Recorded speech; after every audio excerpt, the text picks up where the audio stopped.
میں نے بارہا یہ کہا ہے کہ چیف جسٹس صاحب سے جب میری اور اٹارنی جنرل صاحب کی ملاقات ہوئی تھی تو اس وقت بھی یہ میڈیا میں خبریں چل رہی تھیں اور انہوں نے بالکل صاف الفاظ میں کہہ دیا تھا کہ وہ کسی قسم کی توسیع میں انٹرسٹڈ نہیں ہے۔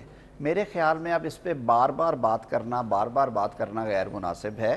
میں بڑی کلیئرٹی سے یہ بات کر رہا ہوں کہ چیف جسٹس پاکستان قاضی فائز صاحب نے اس بابت جوڈیشل کمیشن کی ایک میٹنگ کے بعد مجھ سے اور اٹارنی جنرل سے بات کرتے ہوئے کہا تھا کہ وہ کسی قسم کی توسیع کے خواہش مند نہیں ہے، اور میرے خیال میں وہ ایک باعزت شخص ہیں، ایک کانسٹیٹیوشنل آفس ہولڈر ہے۔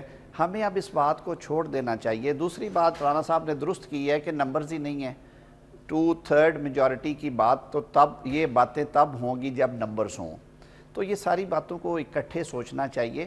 اور میں یہی باقی اپنے کولیگ سے دوستوں سے بھی یہ ریکویسٹ کروں گا، میڈیا میں جو دوست موجود ہیں، کہ کوئی کسی اور ٹاپک پہ اب بات کیا کریں۔ اس پہ بہت بات ہو چکی ہے، یہ بالکل واضح بات ہے۔